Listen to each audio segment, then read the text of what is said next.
Claire believed beauty was her ticket out of poverty. Her plan was simple: marry wealth, escape struggle, and never look back. So when she met Chief Jasper Lawrence, one of the richest men in the country, she thought her destiny had finally arrived. But she didn't know. She wasn't walking into a life of luxury, she was walking into a life-changing test, a test that would break her pride, reshape her heart, and reveal who she truly was. Sit tight, this story will open your eyes to the true meaning of wealth, character, and destiny. The old ceiling fan hummed above Claire as she powdered her face in the small cracked mirror propped against the window.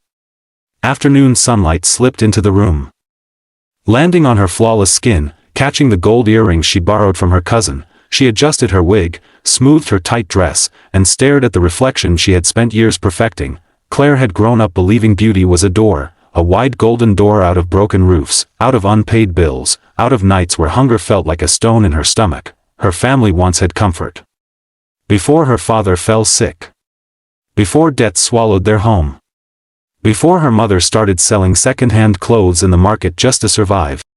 Claire was the eldest. The one who watched her childhood melt into responsibility. The one who whispered, when the light was off and tears were quiet, "I will never live like this forever." Success, to her, was not academics or talent. Success was escape, and escape, she believed, came with a wealthy man's last name. A knock came on her door. Her younger sister, Emily, entered carrying folded laundry. Her eyes moved slowly across Claire's glamorous outfit. "You're going out again?" Emily asked softly. Claire kept applying her lipstick, not meeting her gaze. "Yes. I told you. Dinner with the girls." Emily set the clothes down. "Claire. Do you ever rest?" "I will rest when I am living the life I deserve," Claire replied, closing the lipstick cap. "Nobody escapes poverty by sleeping early." Emily hesitated. "Do you ever think about love?" Claire turned to her with a gentle, almost pitying smile. "Love doesn't pay medical bills. Love doesn't build houses. Money gives choices. When I have choices, I will choose love." Her sister looked down, unconvinced. "Just be careful." "I am not careless," Claire said. "I'm focused." Minutes later, she stepped outside into the narrow street where children played barefoot and a woman shouted prices of tomatoes in the distance. Claire walked past it all like she didn't belong there, like her body was present but her mind lived somewhere with chandeliers and marble floors. Outside the gate, a taxi waited. She entered, perfume filling the air. Tonight's destination, a rooftop lounge where rich men lingered after meetings, where powerful executives unwound, where lives like hers could change with one conversation. Her friends were already there, Monica and Grace, both polished, glamorous, chasing the same dream. They hugged her tightly. "You look stunning," Monica whispered. "We're sitting near the VIP section tonight," Grace added, excitement dancing in her eyes. Claire smiled. "Good. Opportunity breathes in wealth." Music floated softly across the rooftop. Waiters glided between tables. Laughter sparkled like champagne bubbles. Claire sat with perfect posture, scanning the room quietly. She knew how to smile without looking desperate, how to hold a glass like she belonged among crystal chandeliers, how to listen for names, names that came with power. She had trained herself for this world, and yet, sometimes, when she wasn't careful, a small thought slipped through the cracks of her ambition. What if I am wrong?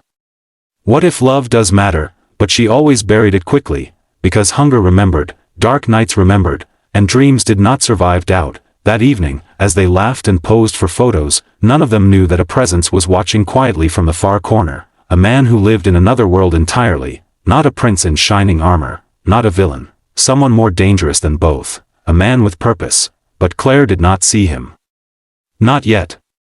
Tonight, she celebrated, believing she was getting closer to the life she deserved, believing beauty and ambition were enough. The universe, however, had already turned its wheel, and nothing in Claire's world would remain the same. 3 days passed, and Claire remained restless. The rooftop lounge evening replayed in her mind, the lights, the laughter, the glittering lives she wanted to enter. Nothing dramatic happened there, but something lingered, like a quiet turning point she had not yet understood. She woke early, did her routine beauty rituals, and scrolled through social media. Wealthy wives showing their breakfast trays in bed. Diamonds. Honeymoon videos in Greece.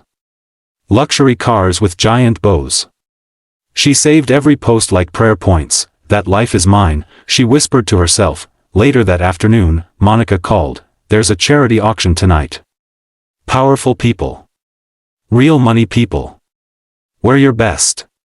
We must shine. Claire's heartbeat steadied with purpose. Text me the address. She dressed with deliberate elegance, soft silk dress, pearl earrings, subtle makeup, graceful heels. Not loud. Not needy.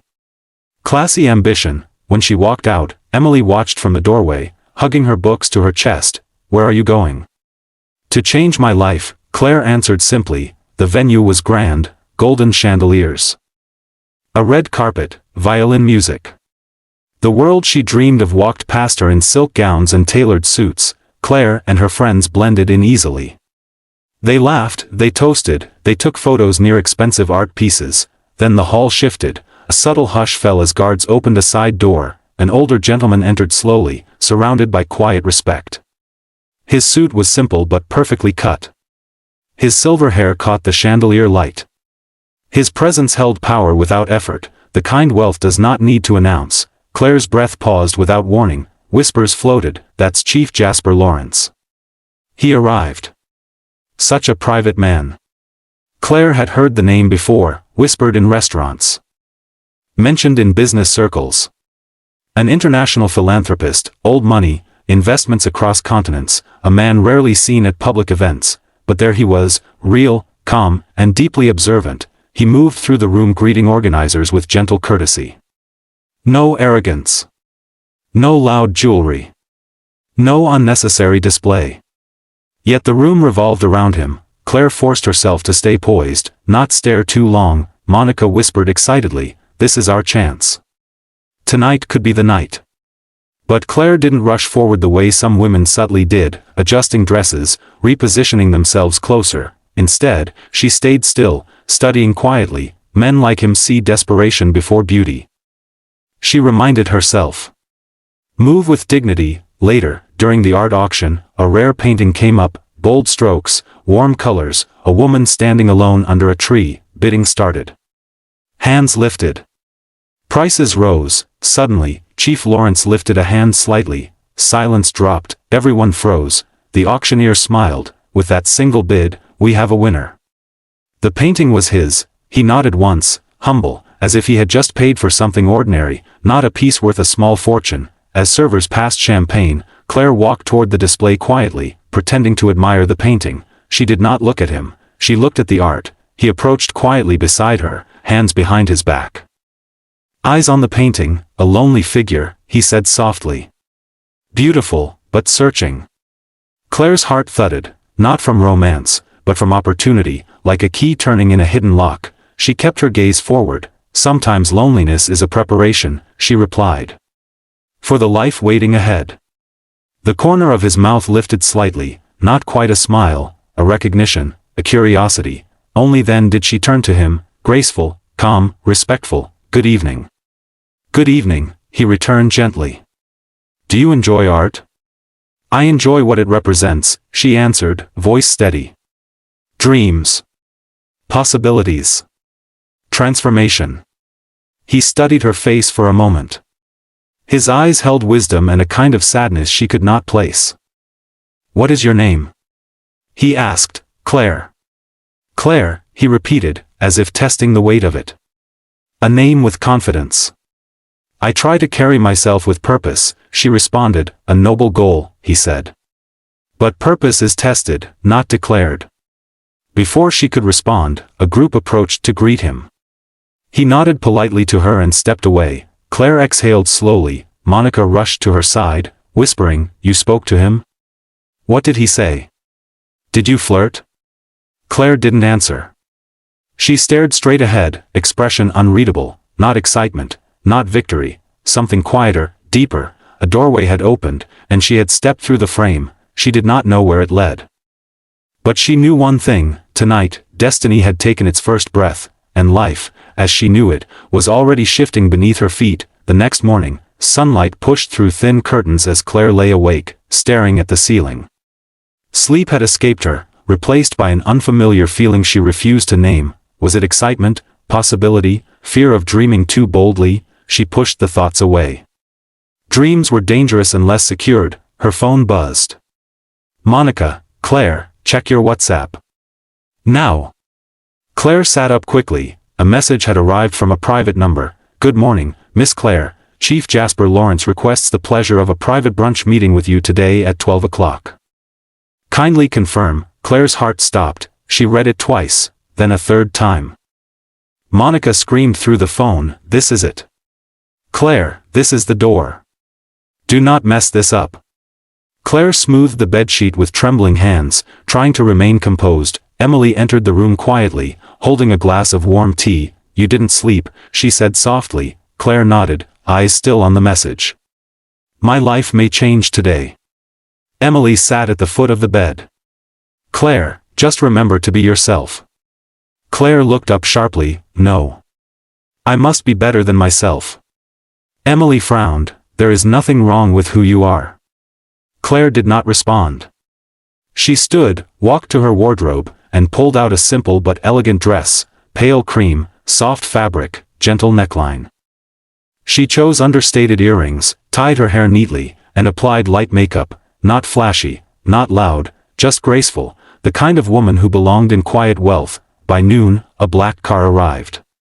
She stepped in, heart steady but chest heavy with anticipation. The restaurant was private, elegant, overlooking a garden, no noise, no crowd, just serenity and wealth disguised in simplicity. Chief Lawrence sat by the window, sipping tea. When she approached, he stood, a gesture of respect she did not expect. Good afternoon, Claire. Good afternoon, sir. Please, he motioned, join me. She sat. The silence was calm, not awkward. A waiter arrived with fresh fruit, warm bread, and coffee. Chief Lawrence studied her gently. You carry yourself differently today, he observed. I believe in being present for the moment, Claire answered calmly. He nodded slightly, as though analyzing her words. I asked you here because I do not make quick judgments.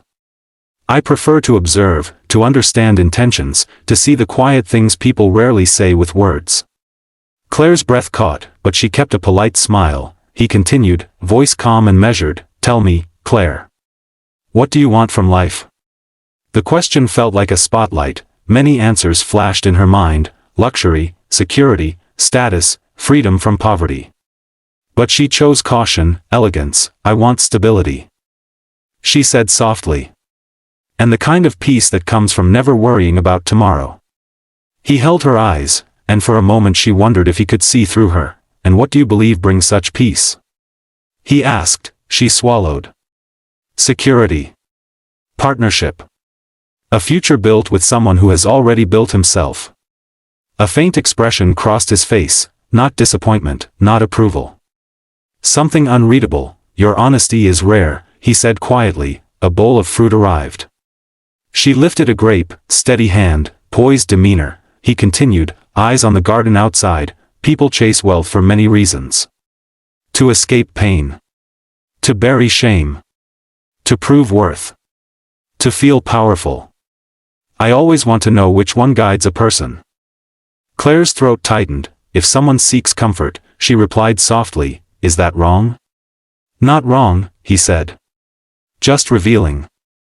Silence settled between them like fog. He studied her expression a moment longer, then his tone shifted, gentle, warm. I host a private charity dinner this weekend. I would like you to attend. Claire exhaled slowly, almost shakily, thank you. I would be honored. You will meet my family. My circle. My world, he added quietly. People who value character above all things. Claire's fingers tightened around her glass, the first sign of nerves she failed to hide. Will you come? He asked. Yes, she answered softly, determined. I will. He smiled, a thoughtful, quiet smile. This did not feel like romance. This felt like evaluation, examination, a door she desperately wanted to walk through, yet one she sensed could close just as quickly. As she left, he watched her go, eyes calm, expression unreadable, and Claire, seated in the car, finally allowed her chest to rise in a deep breath. She did not know it yet, but this was no invitation to luxury. It was an invitation to truth, and truth, she would soon learn. The days leading up to the charity dinner felt heavy. Claire spent hours preparing, not clothes or makeup, but her mind. She watched interviews of philanthropists, practiced graceful smiles in front of the mirror, rehearsed answers to questions she imagined wealthy people asked. She had escaped nothing yet, but she could almost taste the future she wanted. Emily watched quietly, noticing the change. Claire moving slower, thinking deeper, as if walking on glass that could break without warning. On the evening of the dinner, a car arrived for her again. She wore a soft emerald gown, elegant, but not loud. She carried humility like perfume, confidence like jewelry. At the mansion, she was led into a warm, softly lit hall filled with polished wood, calm music, and people who spoke in gentle tones, the kind of confidence that never needed to shout. Not gaudy wealth, old wealth, quiet power. When Chief Jasper saw her, he offered a small nod, approval, not surprise. "You kept your word," he said. "I am honored to be here."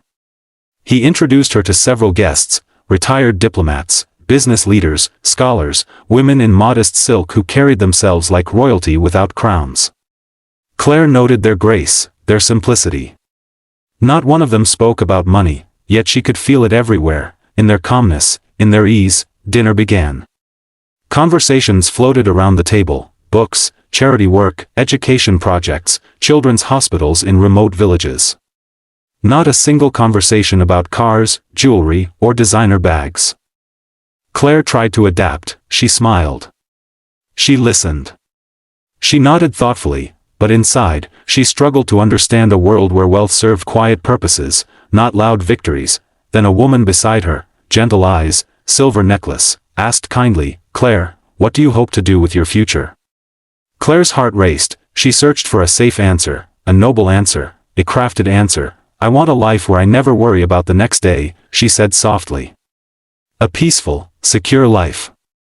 The woman nodded slowly, a beautiful wish. But peace is not always born from comfort. Chief Jasper's eyes rested on Claire for a moment, thoughtful, unreadable. Another guest smiled warmly. "And what do you hope to give the world in return?" The question struck her like a sudden wind. Claire forced a gentle smile. "Kindness. Grace. Presence." It sounded polite, it sounded safe, but for the first time, she felt something uncomfortable inside her, a quiet voice asking whether she truly knew what she had just said. Dinner continued, but Claire spoke less, observed more. These people lived in wealth. Yet none of them behaved like they chased it. They spoke of giving, not gaining, of legacy, not luxury. It was unsettling. It felt like being in a palace built on humility, a language she had not practiced enough. After dinner, Jasper walked her to the garden. Evening breeze carried the scent of jasmine. Soft lights glowed along the path. "You were quiet tonight," he said gently. "I wanted to listen," she answered. "A rare strength," he replied. "Most want to speak first, impress first. You chose patience." His tone was warm. Yet there was a weight in it, as though each of his words sat on scales, measuring something unseen. "Claire," he said softly, "do you believe wealth defines a person?" She inhaled slowly. "My life taught me that without wealth, even dignity becomes difficult. So yes. I believe wealth matters." He studied her a long moment, not judging, just learning. "And do you believe character matters?" "Yes," she whispered. "But character cannot feed a hungry family." "True," he said quietly. "Yet wealth without character destroys more lives than poverty ever will." Her breath caught. She did not disagree, but she also did not fully understand. "Not yet." He continued walking, slow, thoughtful. "There is one more event I would like you to attend," he said. "A quieter one. Far from halls and chandeliers." "When?" "Soon," he replied. There was no smile this time, no warmth of invitation. This felt like a step across a threshold, a test she could not name, into a world she did not yet know how to navigate. As she rode home, Claire rested her cheek against the window, watching city lights blur into streaks. For the first time since chasing wealth, she felt a flicker of doubt, not regret, not fear, just a soft question whispered to her spirit. "What if I am walking into something I do not understand?" And the night outside answered with silence. Nothing was certain now, except that the next step would change everything again. A week later, Claire received another message. "Chief Jasper requests your presence tomorrow morning, quiet clothing. No makeup needed. The driver will arrive at 8 a.m., quiet clothing, no makeup. For the first time, her confidence trembled. She almost declined. But opportunity does not knock twice, so she rose early. Tied her hair simply, and wore a clean, plain dress. When the car arrived, she sat quietly as the city disappeared behind them. The road stretched toward the countryside. Fields replaced buildings. Children walked to school with worn bags, some barefoot. After an hour, they arrived at a modest community center. The building was old but cared for, painted white, flowers blooming around the edges. Jasper waited at the entrance, dressed in a simple shirt and trousers. No guards. No luxury. Thank you for coming, he said warmly. Today, I want to show you something important. Inside, Claire found mothers feeding children, elderly men sitting in circles talking, volunteers sorting clothes and food. Jasper introduced her to an old woman sitting in a wheelchair, eyes bright, smile full of life. This is Mrs. Evelyn. Years ago, after my first wife died, she took me in like a son. When I lost direction, she brought me back to purpose. The woman squeezed Claire's hand. Money gives comfort, my dear. But kindness gives life. Never forget that. Claire nodded politely, but confusion swelled inside her. Why was she here?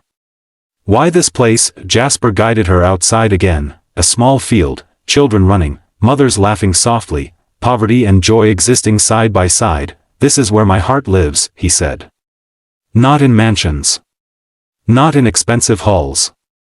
Claire looked at him. For the first time, she didn't see a billionaire. She saw a man who carried both grief and grace in his shoulders. Jasper continued, voice low and calm, money did not save me when I lost my wife. Compassion did. People like these did. I decided long ago that my wealth must serve life, not decorate it. The air felt still, heavy. Claire, he said gently, I plan to donate most of my fortune. To build schools, hospitals, shelters like this one. I want a partner who understands that. The words hit her like a wave, not a hint, not a test she expected, not luxury, purpose, service, sacrifice. Her breath shook. So you don't plan to live lavishly? No, he answered simply. I plan to live fully. Silence stretched between them, her dream of wealth, houses, travel, glittering life. It suddenly felt fragile, shallow, exposed. Why did you bring me here? She whispered. Because life offers two kinds of paths, he said. One that shines but empties you. And one that humbles you, yet fills your soul. I needed to know which path you are truly seeking. Claire felt heat behind her eyes, not anger, something rawer. A mirror held up to her heart. She wanted wealth, but she also saw dignity here, a kind of quiet richness she had never considered. People with nothing yet filled with something she lacked. Peace. Her voice trembled. I do not know what I want anymore. He looked at her with kindness, not judgment. That is honesty, he said. And honesty is a beginning. She turned away, wiping her eyes silently. Shame. Confusion. A crack in her certainty.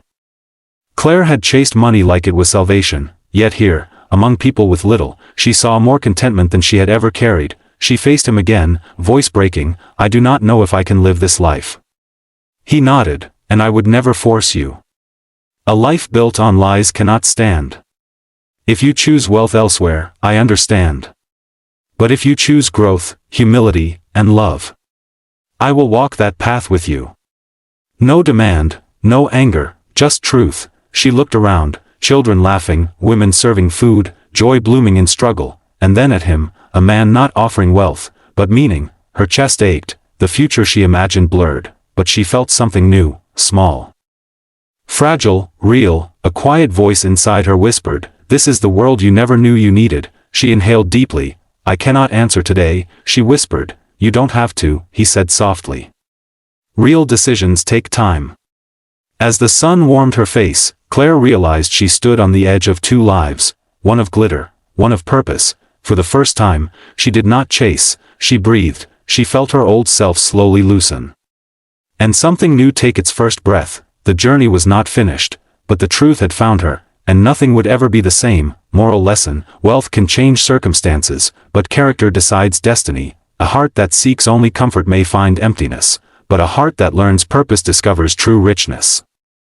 In life, wealth is not always counted in houses, cars, or sparkling diamonds. Sometimes, the richest people are those who give, uplift, and love without noise. Claire walked in pursuit of luxury, but she discovered something more powerful: the wealth of purpose, humility, and a heart that grows beyond pride. Remember this: a beautiful life isn't built on what you take, but on what you become. If you enjoyed this story, tap the like button, subscribe, and share with someone who believes money alone brings happiness. Let them hear this message. And if you want more stories filled with lessons, suspense, and real emotions, follow this channel and turn on notifications, because more powerful tales are coming. Thank you for watching. Stay inspired, stay intentional, and never forget, true wealth begins inside.